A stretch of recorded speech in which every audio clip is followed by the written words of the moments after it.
Sam Harris, a legend in the atheistic field, a legend amongst, I would even dare to say, Christians. Whenever Sam Harris walks in the room, Christians, they second guess their whole worldview. Sam Harris, a guy who tries to give an attempt to ground morals. And after my remarks, I fell into debate with another invited speaker. And this is more or less exactly how our conversation went. She said, "How could you ever say that forcing women to wear burqas is wrong from the point of view of science?" I said, well, because I think it's pretty clear that right and wrong relate to human well-being, and it's just as clear that forcing half the population to live in cloth bags and beating them or killing them when they try to get out is not a way of maximizing human well-being. And she said, well, that's just your opinion. And I said, okay, well, let's make it even easier. Let's say we found a culture that was literally removing the eyeballs of every third child, okay, at birth. Would you then agree that we had found a culture that was not perfectly maximizing human well-being? And she said it would depend on why they were doing it. So after my eyebrows returned from the back of my head, I said, okay, well, let's say they're doing it for religious reasons. Let's say they have a scripture which says every third should walk in darkness, or some such nonsense. Okay. And then she said, well, then you could never say that they were wrong. Okay, and so you should know, I was talking to someone who has a deep background in science and philosophy. She's actually since been appointed to the President's Council on Bioethics. She's one of 13 people advising President Obama on all of the ethical implications of advances in medicine and related science and technology. And yet she was quite willing to forgive some primitive culture its fondness for removing the eyeballs of children in its religious reasons. All right. That's enough. That's enough prattling. Sam Harris. Yeah, Sam Harris, again, the man, the myth, the legend, the man, whenever he walks in a room, Christians second guess themselves. Okay, this is his argument, guys. Hey, we know what well-being is. Here are some examples. Clearly, you would say that that type of activity is wrong. We know what well-being is, therefore we don't need a God to ground morality. We just simply know what it is.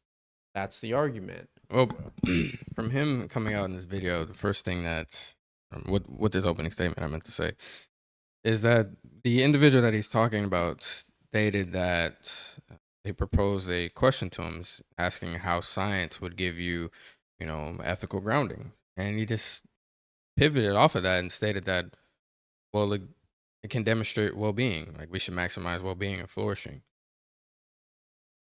First of all, that just seems like a red herring, I would say.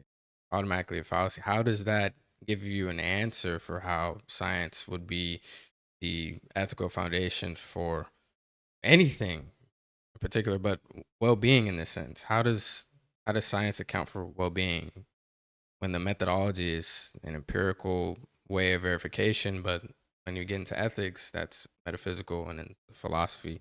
So how does that even correlate? Two, I would state that we would need a universal standard prior to us giving assertions about specific actions. Sam Harris is coming out and saying that, what if there was a culture that plucked out kids' eyeballs for religious reasons? Oh, I think that doesn't maximize well-being. According to whose standard, whose worldview are we deriving this from? Yours, Sam Harris? Well, if that's the case, then not everybody is going to be in agreement with you because not everybody holds the same worldview. And two, that's just a simple preference. It's simply an emotional appeal. I mean, when you actually sum it out, there's no reason why we should follow your stance over another person's. You did a brilliant, a brilliant analysis on his worldview, because he is an empiricist. He is the science guy, right? The science guy. Okay, then Ray's just simply asking through empirics, through science, where is it telling me, hey, this action is better than this action? Science cannot tell you. Sam Harris did try to attempt to ground morality upon science, saying, hey, someone hits you, slaps you across the face, you're hurt. Therefore, you know that that's wrong. What? No, science is telling me what it is doing to me, that I am hurt, but it's not telling me that I shouldn't do that. Science cannot tell you to do anything. So shout out to that Muslim lady. You got owned by that Muslim lady, Sam Harris. Okay, in all seriousness, another thing, Ray, that I love to do is you and I both know that internal critiques can do very well in debating. Ray, on the other hand, and me, mostly Ray here, he doesn't allow for atheists to get their arguments off the ground. Essentially, Ray, if you were listening well, which I'm sure you were obviously, is he was saying, hey, you have no grounding to go ahead and say something is right or wrong, especially if your worldview is just based upon science. Okay, we understand that. But let's go ahead and grant them, Ray. I know. Ray is looking at me like as though that I converted to Islam. Okay. Well-being, Sam Harris. What do you mean by well-being? The well-being of who? Of the OnlyFans chick who spreads her to men in order for the men to pay her money? Is that well-being for that woman? You know what? I bet Sam would say yes. So let me go ahead and use a different example then, Sam. Whose well-being? For the man who generates AI child pornography? Is that good for his well-being? I'm hesitant on the answer that Sam will give here. I don't know. I feel as though every example Sam is just gonna say yes, that's fine.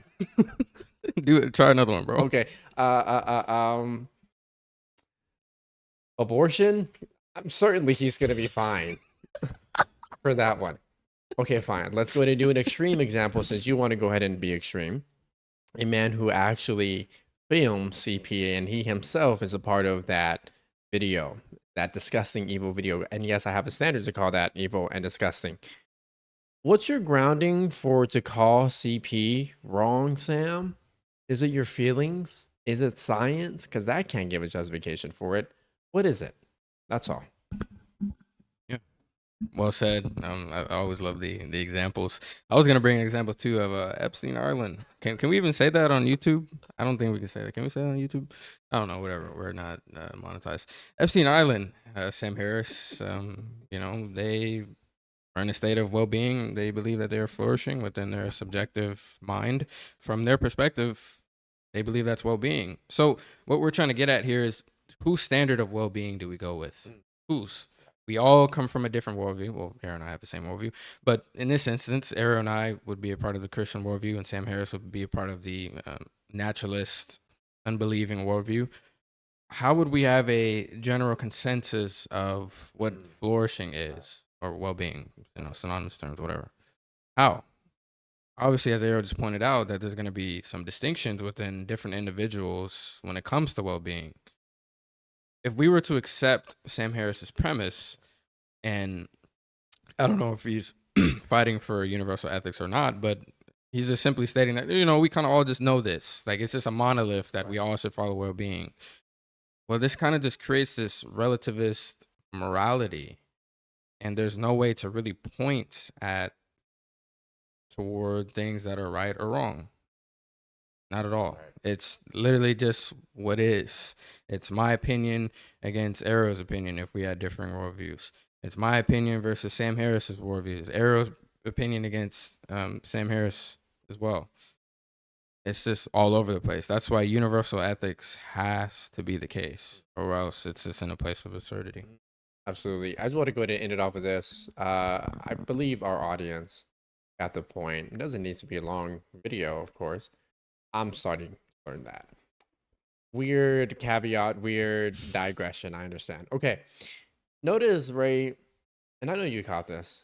He was pinpointing at another culture, right? This culture does this, but I think this. Guys, you are with me here, right? What?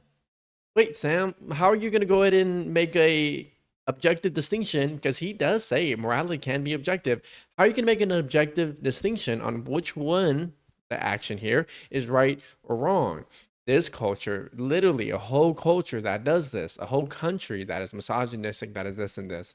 And, Ray, unfortunately, there are some women on the internet, Muslim girls, that are fine with being extremely submissive to their man, They're actually fine with that. They understand why the man beats them. They understand why the man doesn't allow for them to go out of the house. They understand all of that. And hey, right, guess what? It's just a man being man, and I'm a woman. I understand my place. Sam Harris says, "Ugh, guys, come on, we're with me here, right? That's not well-being." But yet they say it is. Who do we go by here, Sam? What are you talking about? Anyway, that's all I have to say. Perfect. Again, we will continuously repeat this. Atheism will have no grounding for anything pertaining to life. This is, past ethics. This is just meaning in life. This is, objectives, duties, oughts. It's gonna have nothing for you within the long run. Now you can be angry with God, I understand. People are gonna go through things, but if you actually sit there and attempt to reason with yourself, and you go to church, actually study, and you'll understand why this worldview is completely bankrupt and vacuous. But if you guys enjoyed this video, make sure to like, comment, subscribe. Ariel's gonna peace you guys out.